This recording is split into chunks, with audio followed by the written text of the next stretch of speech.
Hey everybody, welcome back to another episode 6 to be exact, of Let's Talk About That, a Union University podcast. My name is Fran Thomas. I'm one of the co-hosts for this podcast. This week, you have the pleasure of listening to a conversation between myself and Levi and Sarah Hartsfield. I knew them back in the day when they were students, and to have watched them, yes, they graduated, but to watch them discover, grow, become, create, and develop the business that they have today is truly been so fun and so remarkable. I'm so very proud of them, and you are going to be as well. The product that they have, Tag Coffee, that is their business, but the backstory of how Tag Coffee came to be is truly just so exciting to listen to. The Lord has clearly been at work in their lives, and we're so thankful to continue to be able to be blessed by them here at Union, because it's the coffee we serve here in Barefoots and Madero on campus. Okay, this episode was recorded via Zoom probably 2 months ago because Sarah was on the verge of having a baby. The baby has been born. All is fabulous and great in the Hartsfield world. So anyway, thank you for listening. We love you guys so much. Enjoy this show.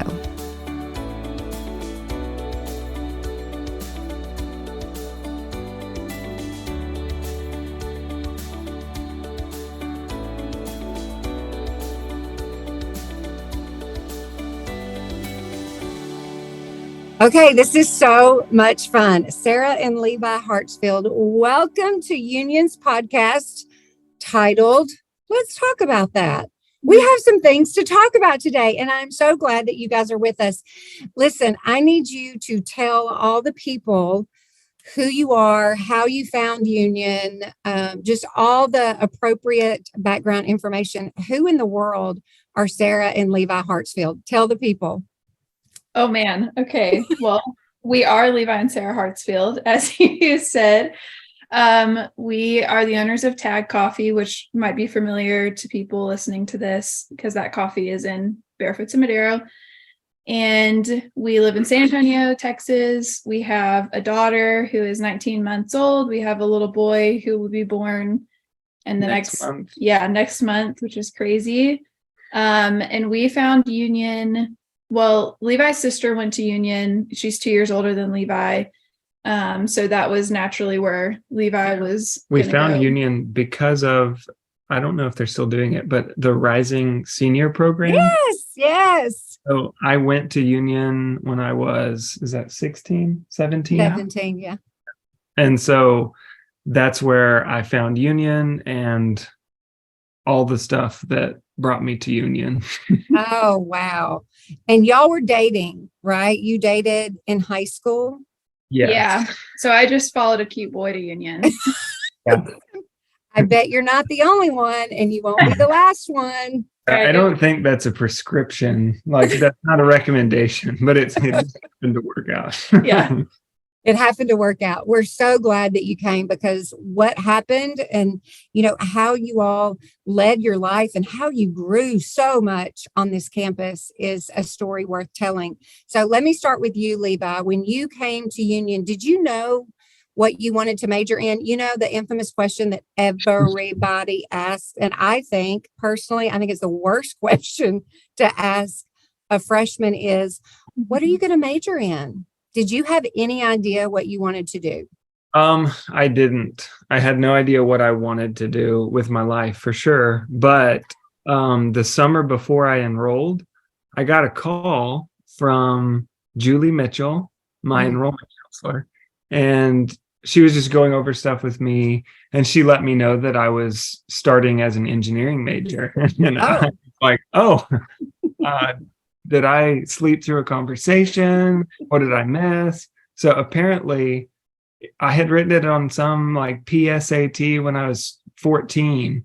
And so I was like, all right, let's roll the dice with this. Oh my God.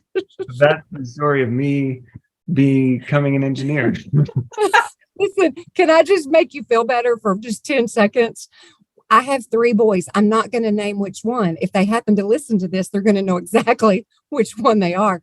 He chose his major. He declared his major because that's what his roommate majored in. And Oh, that's what he did. And so there we are. So you know that what? does make me feel better. You just don't ever know how the Lord's going to put all this together. Okay, so clearly you said, okay, I'll major in engineering, right? I wouldn't say I have a passion for engineering. No, but that's back around. It really has. Like by the end of school, it was obviously what the Lord just, there were several key moments throughout school where I was like ready to pull the pin and not do engineering anymore. Hmm. He just jumped in and made it abundantly clear that I needed to stay. And so that is a funny story of how it started, but definitely it was the Lord dragging me in and then giving me peace through the whole thing. So Listen, engineering is, in my mind, it's kind of like pre-med. Like you're not playing. Like it's hard. yeah. I mean, you did it. You graduated with an engineering degree. I think to this day you should still pat yourself on the back and say, you know what? I did that, and I did it at Union. So bravo to you, Levi. Okay, Sarah, tell us, did you have any idea? Do you have a funny story, or was it just straightforward? This is what I'm going to major in. Well, I changed my major 5 times, so maybe that's encouraging to someone out there. Because what 18-year-old knows what they want? Not a simple one. So I came in as journalism, I think. I had literally no idea what that meant, and took a class and dropped out of it because I was like, I hate this. And then I changed it to like English maybe. Yeah. And then I went to education and then business. Okay, so 4 times. Yeah, just 4. Only 4. Only 4. I think that's impressive. Okay. So listen, this is going to encourage some parents and some students, because if they don't know the end of your story, not that it's the end of your story, but the focus of this podcast, they're going to be highly encouraged by the time we get to the end of this episode. Okay, so you come in engineering. Sarah finally decides that she's going to tackle business, and that's another degree that you're like, I don't know, that could do a lot of things, serving you well to this day. But talk to us about how you all, at what time, and let me just pause and say this too. You all came in dating. We're not going to spend a lot of time talking about the fact that you got married young, but you got married young. When did you all start getting involved in the coffee shop?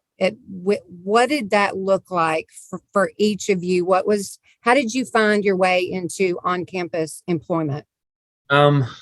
Again, this isn't prescriptive. This is just my story. So take it for what it is. But my sister, having been there before me, she started working there her second year, and she talked to the director then, Joy Moore. And she told me, hey, you need to work here. I liked coffee in high school, but she told me you need to work here. So as a pre-freshman, an incoming freshman, I emailed Joy. She sent me an application and I officially applied, and she gave me the job. Which is crazy. Yeah. After fast forward and I'm part of the interview process, I realized, oh, she was really trusting Kathleen a lot. But yeah, so that really was head first into barefoot. I actually moved to Jackson early, moved on campus early, and started barefoots training before I was officially in class. So it was early on and fast. Okay, so at the time, because we haven't given a context of time, can you tell us what year this would have been? This year, this was 2012. Okay. Oh man, alive, how time flies, right? I know, it was 11 years ago, but Rising Seniors, when I was there, that was 2010. And they had just started roasting coffee on campus. Okay. So I spent time with Jesse, the roaster, and some of those people. I was at the roastery from time to time during that month. And so I already kind of knew, I had been around it. And so that was part of the pre-applying and wanting to work. Yeah.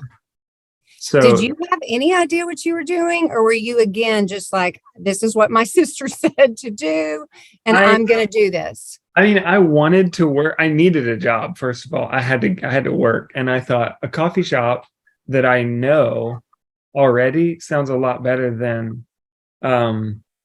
any other job that I had worked to that point. Yeah. So I started training, and I did not know what I was getting myself into. We went every year. We did a roastery visit or every training, and a person that won't be named, it's probably fine, but I'm going to keep it anonymous, said, hey, on the walk to or from the roastery, hey, do you want to be our next roaster? And I still haven't started class. I'm in barista training. And because the roaster was a senior. Yeah, Jesse was a senior. And I said, yeah. And Joy overheard and kind of decided, okay, this is good. Listen, we got a live one. And I had no idea what was going on. But again, that's just one of those moments where the Lord jumped in and made it happen. Because I never would have pushed myself into that. Yeah. Listen, based on the little bit that you've said, if you wouldn't have, this is like, you go, God, what would you have done if you'd have been like, no, I'm not really interested? Would the Lord have still orchestrated all of this? Let me ask you this, because I don't even remember when things like Starbucks were born, like when that became a thing. In that year, was coffee like this? Was it just like a baby, this concept of coffee shops, and like, was this just still kind of brand new, or? So Starbucks was much earlier, but in coffee, there's this, we won't get much into this, but there's first, second, and third wave to kind of identify the eras. And so first wave is like Folgers, and every morning starts with coffee. Second wave is the Starbucks, kind of the era of the shop, and but then third wave is like a renaissance or a reformation of coffee back to, let's really let the coffee speak for itself, and let's roast not as dark, all that stuff. And that probably gained steam in the early 2000s. And so it wasn't necessarily a baby, but it was nothing like it is today. Yeah, it was still being done super well. I think back then there was a gigantic overreaction, and even still in some places there's an overreaction to places like Starbucks, which I'm not dogging Starbucks. They have a goal for what they want to do, and they execute well, but it's just not the best thing for the coffee itself. So there was an overreaction to the over roasting, and it resulted in under roasting. And that's what you got. And that's what I did my first whole year. I was terrified. And that's a whole other, that's like one step later. Aren't you glad that none of that like was recorded on somebody's iPhone? Like, look at this joker. He has no idea what he's doing. Yeah. Okay, Sarah, I remember you well as a barista. So tell us, did you jump onto the barefoot bandwagon at the same time, or how did you find your way into the coffee world? Or were you just following yet again the cute boyfriend? Like, this is what he does, I'm going to do that too. No, so I didn't start there till junior year. I also moved to Union a tad bit early, I think. Maybe not. No, I didn't. But I started a nanny job as soon as I moved to Tennessee. And I did that for a couple of years, and that got old. I nannied 4 kids. And so the way I transitioned out of that was to work at Barefoots. I worked for Ashley Blair as her like test grader too. And then I think I started doing like social media and inventory management for Barefoots also. So I was doing a few different things. That? Junior year. So 2 years later. Yeah, 2 years later. And we were married at that point because we got married after freshman year. So he was my boss, you know. He was my boss. We dated in school for a year. We got married in 13, July. Then we were married in school for a year, and then I was her boss in school for 2. Listen, this is and we're not even into the like what y'all are doing now, really. But it's a remarkable story, because even when you talk about how the Lord's positioned you in right places at right times at Union and with the right people, it's one of those things where the Lord is at work and you're just completely oblivious to it, just completely oblivious. You're just stepping into the next right thing. And this is not biblical at all. And I recognize that.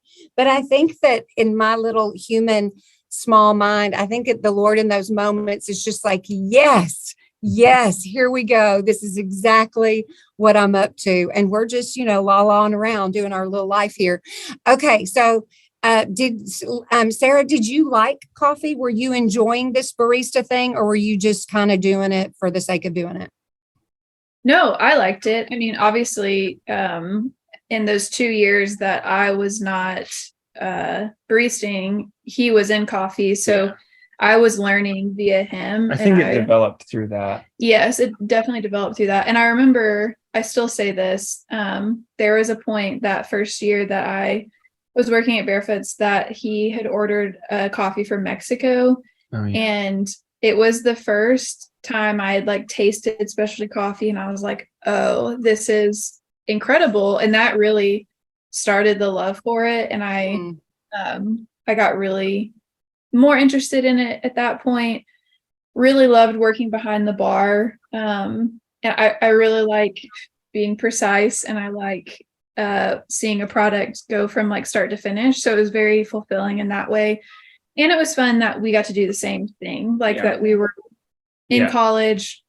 Because I mean, we were full-time in school, working, married, and it was a really fun overlap for us. So that was probably my like favorite thing about it. But I did love coffee, of course. That's awesome. Okay, so graduation, you finally get to the end of all of this.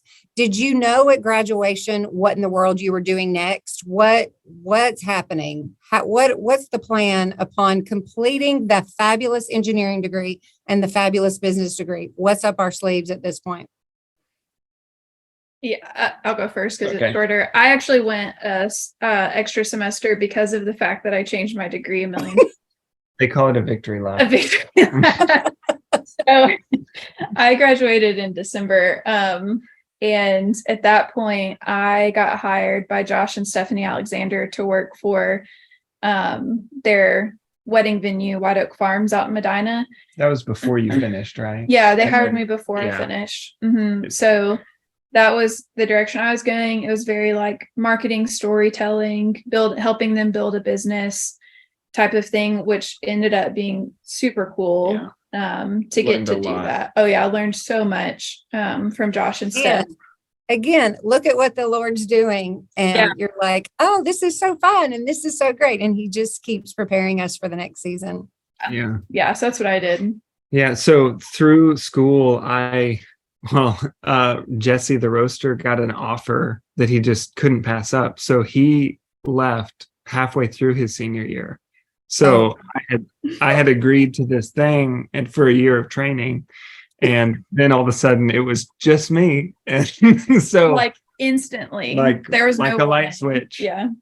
So I was just trying to figure it out for probably a year, trying to do roast coffee that tasted okay. But I gradually just grew in, I would just kind of do stuff. I would fix stuff. Whatever we needed, I would just kind of fill in and do. And so Joy, being the fantastic boss that she was, she started to realize, and she just kind of let me do. And we worked together for 5.5 years, and it was fantastic. We grew to this point where I was doing half the training, she was doing half the training. I was doing all the roasting, managing baristas, like quality control, and then we opened Madero my junior year. Yeah. I don't remember the classes I had that semester. I don't know how I passed, but again, look what the Lord will do. Yeah. So by my senior year, we had been talking, and she had been basically wondering, hey, how I don't really know how we do this if you just leave. And so we talked about how can we steward what the Lord has done at Barefoots and now Madero? How can we steward it moving forward? What looks best? And so I actually became an employee of Union in June, I guess, after graduation. And so I worked at Union for the next 12 months, kind of transitioning myself out. So that was a big process of writing a bunch of curriculum on roasting and just basically trying to make myself not necessary.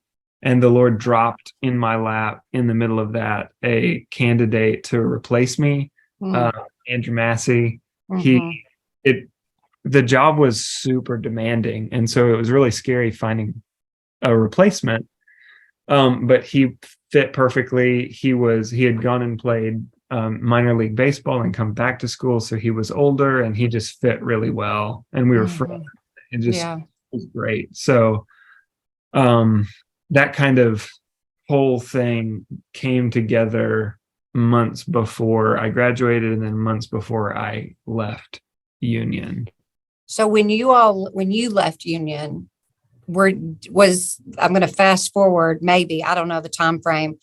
How did we find our way back to Texas? Because was that immediate, or I know y'all have the most, listen, can we write a book? Because this really is a book. How did you find your way back to Texas doing what you're doing now? What is that? What's the short version? What is that journey like? Short version. Because here's the funny thing. You've gone from, I don't know what I'm doing, to all of a sudden I'm a roaster. And then all of a sudden I'm like the chief person roaster professional person, to, like you've graduated, and there's some serious stuff happening in y'all's lives at this point. And that's where I'm just like, this is where the story gets really, really good. It's like Union and all of that experience was really good foundational work. And even maybe if you're thinking about building a house, like some frame is being developed, but yet you're not real sure what it is we're building. Yeah. Do you want me to hit the high points and you can fill in the gaps? Yeah, sure. Okay. Well, he worked at Union for a year, and then after that year, he did end up taking an engineering job. And so he worked as an engineer he did it for 2 years while he was still kind of consulting and doing quality control while Andrew was roasting the coffee at Union. So he continued to have a hand in what was going on at Barefoots and Madero. Yeah. So I was still cupping the coffees and meeting with Andrew and doing training. Did you do training? Yeah, I still did all the training too. Levi, was that a control issue that you were having at that point in time? It's a control issue Joy was having. No, it was like a security blanket.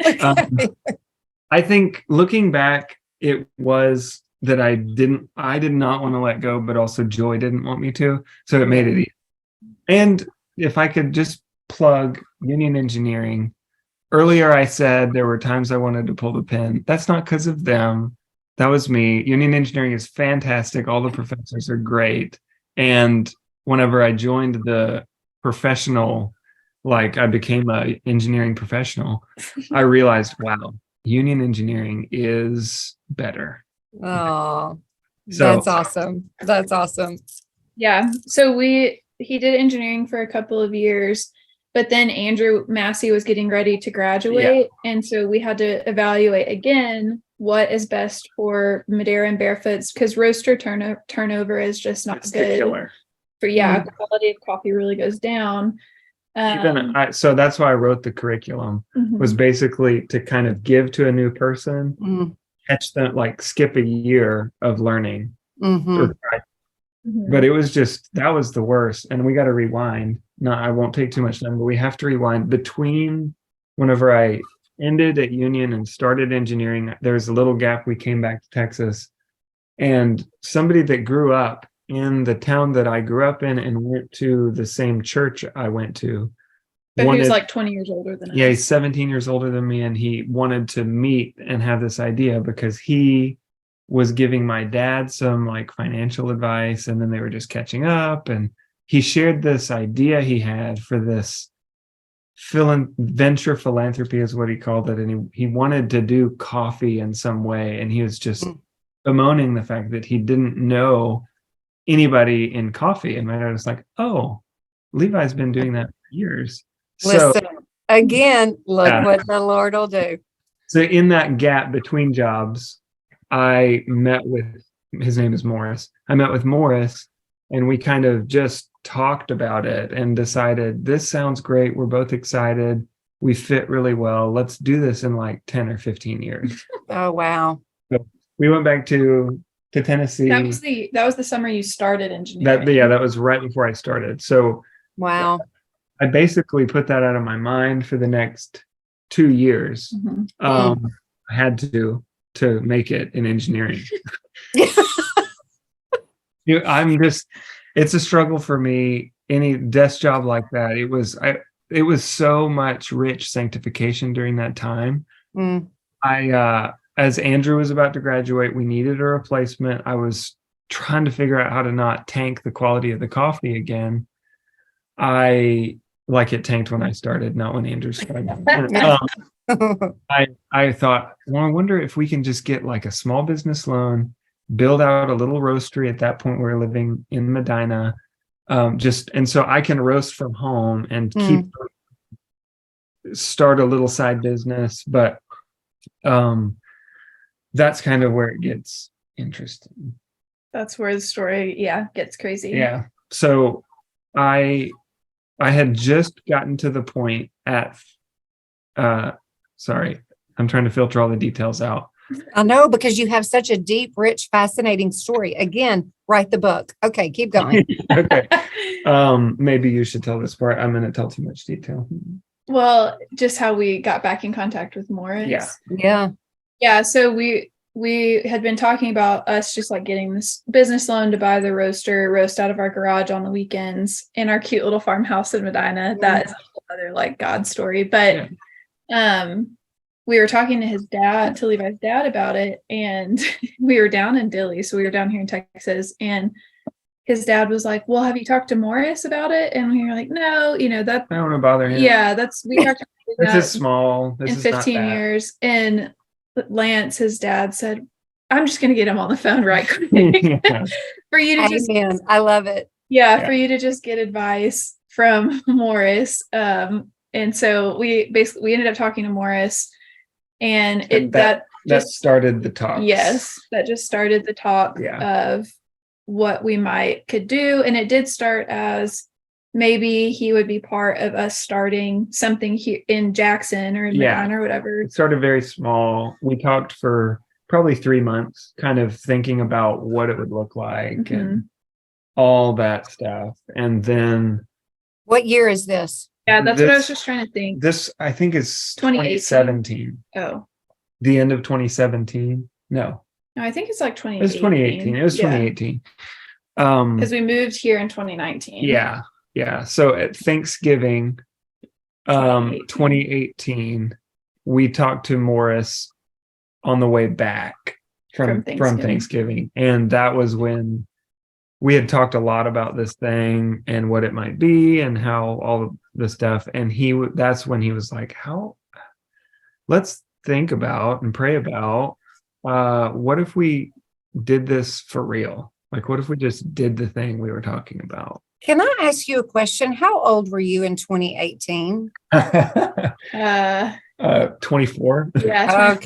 Okay. That we should have maybe just let off with some of that, but I don't want listeners to lose sight of your age and what you're doing and your obedience and your courage, even in all of this that's so scary and unknown. Like, you just kept saying yes, and you ultimately kept trusting the Lord, whether you could see it for that in the moment. Okay. So you all start having this serious conversation when you're just children, basically. And y'all, yeah, you come to some understanding and agreement like, oh, okay, we're actually about to do something here. Yeah. Yeah. So the first week of December, we agreed, me and Sarah and Morris and Aaron agreed, let's take 1 week and fast until supper every day and pray about this decision. Aaron is Morris's wife. Yeah. By Sorry. the way. Yeah. So we did that and really prayed that the Lord would speak with one voice, as he would. It's his voice, it's going to be consistent. And so we wanted to know that we were hearing a very consistent thing with this. So we took that week. Yeah. And we didn't talk at all, like between the two couples. We just prayed and fasted. I was excited about it. Because my whole engineering life had been a struggle, and it was just a struggle it was hard at first, then it got really easy and boring, and it was just an office and all the stuff. And the Lord did a huge work in me I got content, which is a miracle in engineering. And about 2 weeks after I got content, I talked to Morris again for the first time, and the wheels started moving on this next chapter. So my thought on fasting and praying was, Lord, I really want this, which makes me not trust that I should do it. It makes me want to be very nervous about, is this what you want me to do? Because I can't be the judge of it because I want it. So that was my thing. Did you all know, like, because just for clarity's sake, because I know your story, but did you know in this conversation that we are creating a coffee business where we are roasting the coffee and we are selling it? Like, you all knew this is, you wanted, because we have a little bit of context of time, like we now understand and know, even in that year, that there were coffee brands outside of, let's go to Starbucks or Folgers, like we understand there was this thing occurring. And so you all are sitting in 2018, 19-ish saying we're creating our own coffee business, right? Yeah, which was strictly roasting. So not a coffee shop. This is a confusion for a lot of people. It was we're going to roast coffee and distribute it to people via subscriptions, just everyone who drinks their daily coffee. Yeah. And then wholesale accounts. Yeah. And so that was online. Yeah, online. Wholesale as much as we could. Yeah. Yeah. So we knew that we didn't, I don't like the word new. We had no idea what we were getting into, but we knew what we wanted to do. We had good plans. Absolutely. You got to start somewhere, right? Yeah. Yeah. So, okay. So Levi, you're the roaster. Do you know, like, okay, I'm asking dumb questions that people I know are thinking, because remember, we don't live in your world. We do not live in your world. I still to this day just, walk up to Barefoots, order my drink and, carry on. I don't think about these kind of things. Did you know when you all just agreed, clearly the Lord said in agreement that this is what we're going to do, we're going to move forward. Is your mind instantly thinking, okay, we're going to have one coffee option, or you were smart enough, had all the expertise, we're going to have lots of options? And then I want you to explain, we're going to end with this is what it's named, this is why it's named that, and how can people find it? I don't want to give that just yet for people that don't know. But how do you go from, yes, we're going to do this, to, oh my gosh, like, I don't want to say we don't care, but like, how you the process of actually doing all that. But how do you sit there and go, okay, well, this is the coffee we're going to make, and this is like, oh my gosh, that sounds so overwhelming to me. Yeah, so that part to me was nothing. I had just been doing it for 7 years at that point, managing the roastery, buying the coffee, supplying shops. That was something that I had done and I was comfortable with. So the main overwhelming things to me were all the legal stuff, all the Mhm. taxes, all that stuff just made me want to run away. But Mhm. the roastery management and what are we going to do here and there, all those decisions felt a lot more comfortable to me. And as far as like deciding on what coffees, kind of what to hit on what you were saying, Yeah.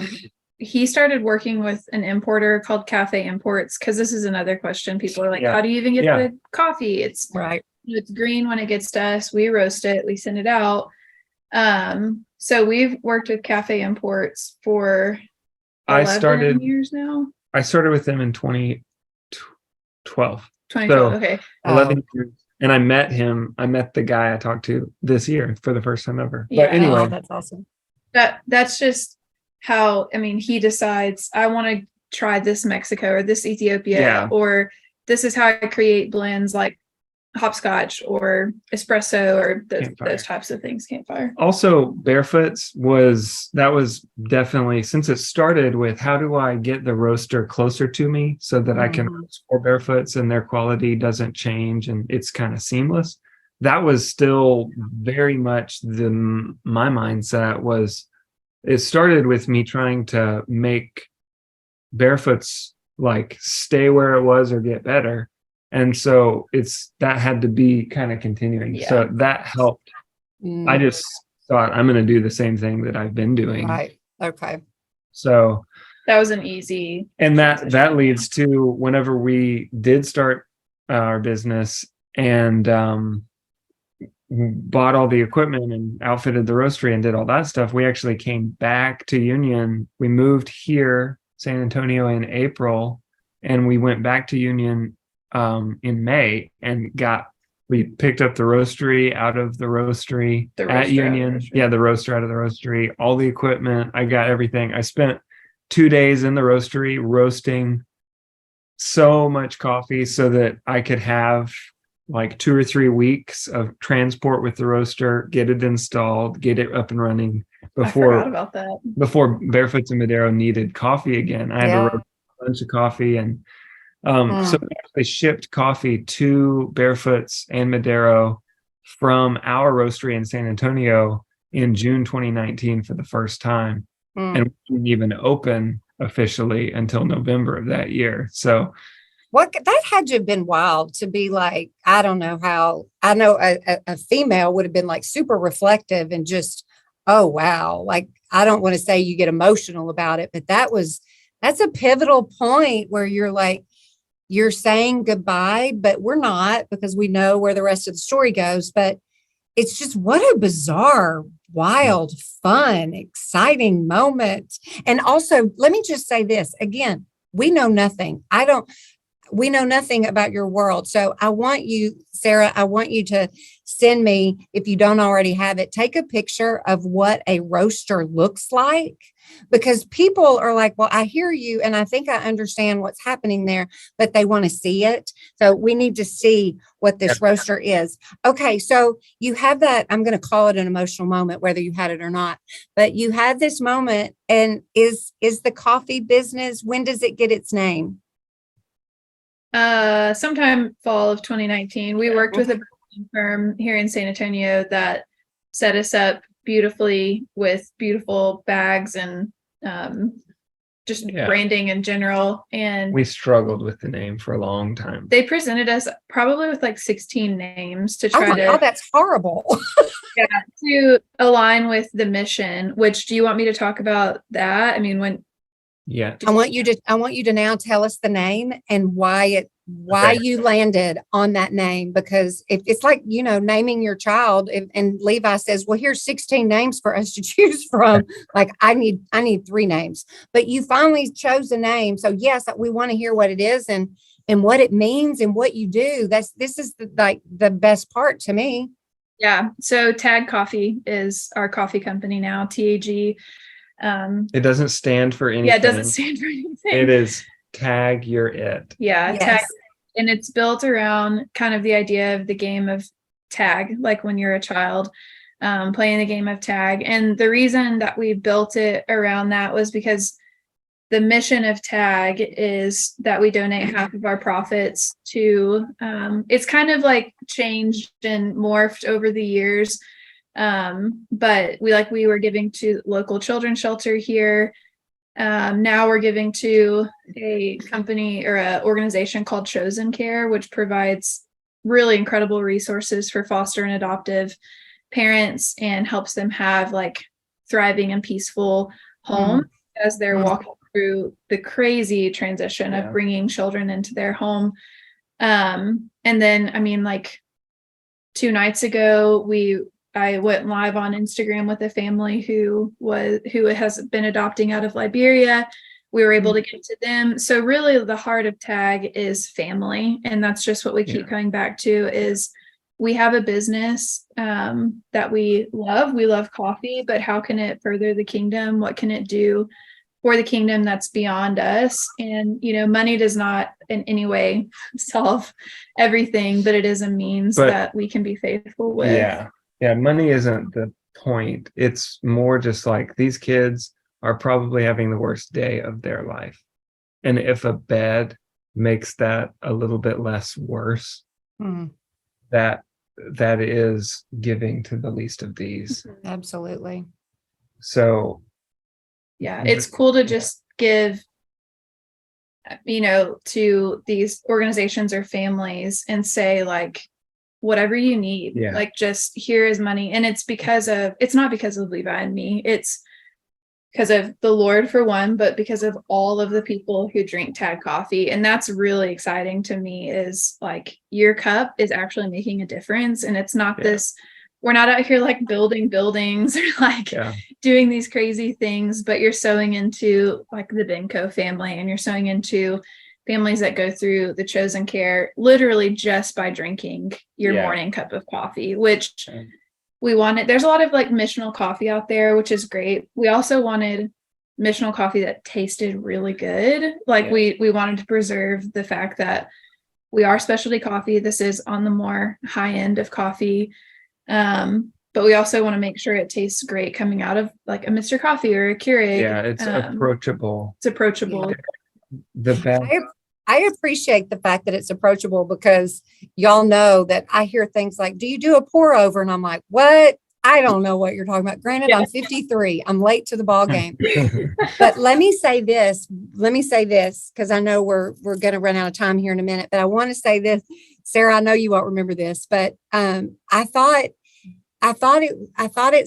think this small story says a lot about the care and the excellence and the thought that you put into your coffee, Levi. And it's this right here. Sarah, at some point you were on campus and you were in the admissions office at Union, and somehow it came up about a Keurig and pods. Is that what they're even called? I don't use a Keurig because I always want more than one cup. So there's no point in me having a Keurig.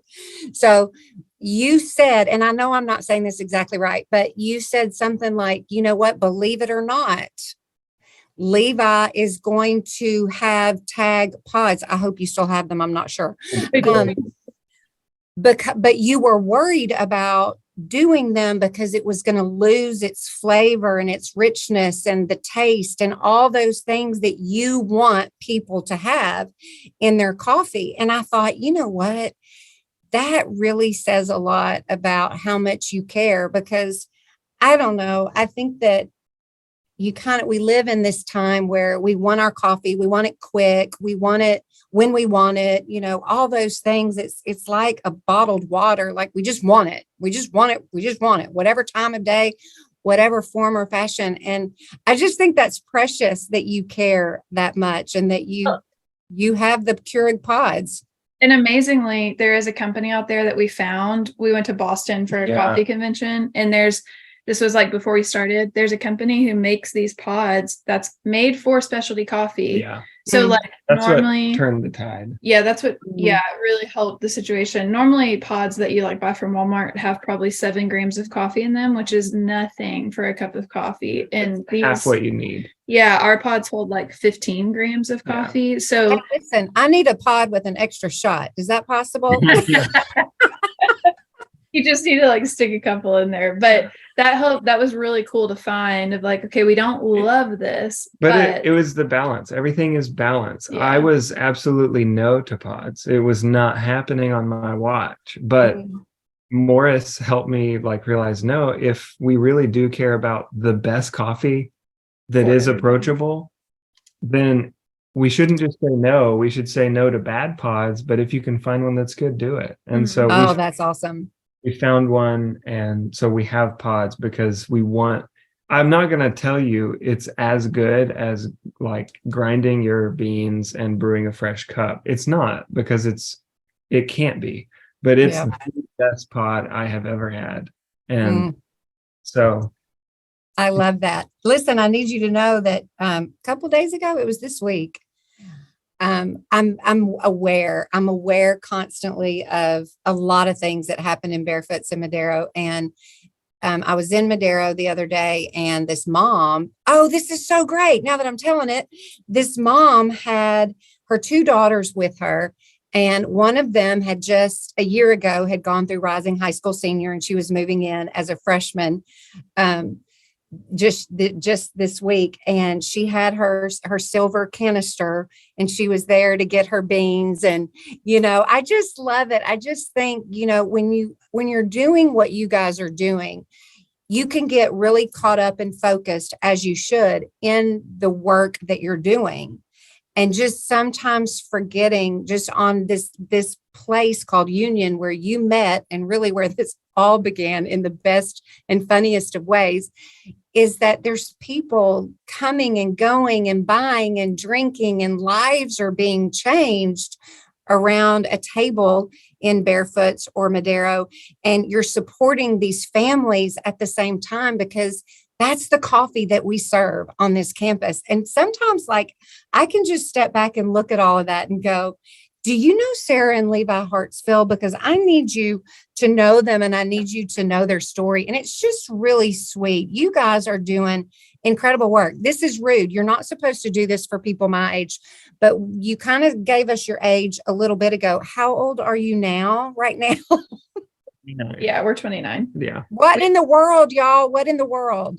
Yeah. 29 with two babies, which is crazy. And I wanted to say this earlier too, just because I'm so astonished at the Lord's sovereignty and like providence. We should not have come to school at Union. I had a scholarship to play ball in East Texas. The school I was looking at was actually like an engineering school. Yeah. It would have been perfect for this engineer. And it made the most sense. And that's just not where the Lord had us go. And we know now that we went to Union because of coffee, and that just that the Lord obviously has all of the foresight, but like to just direct our paths in such a way that would lead us to where we are today is mind-blowing to me. And that's such a big thing to stay mindful of now, because TAC is 4 years old.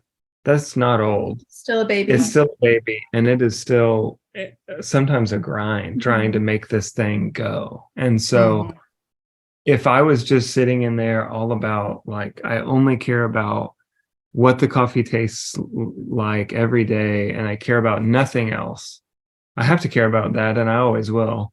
But if I had no other sight, if the Lord wasn't at work in our hearts and in our business, it would not work. It just would not work. And so he brought us here, like he took us to Union. We met so many, like Joy was so great to work for so long. And now we know Karis. Karis came and stayed with us recently. We love Karis. Like this through line of our life that the Lord just pulled us along gently, and is now like we can look back on that and trust where he's taking us. Absolutely. And we opened a second business a year and a half ago or two. I don't even know. It's been a timeline, but it's a different LLC. It's with different partners, but it's a coffee trailer. Yeah. And that was like the easiest thing for us, because We just copied and pasted like Barefoots and Madero.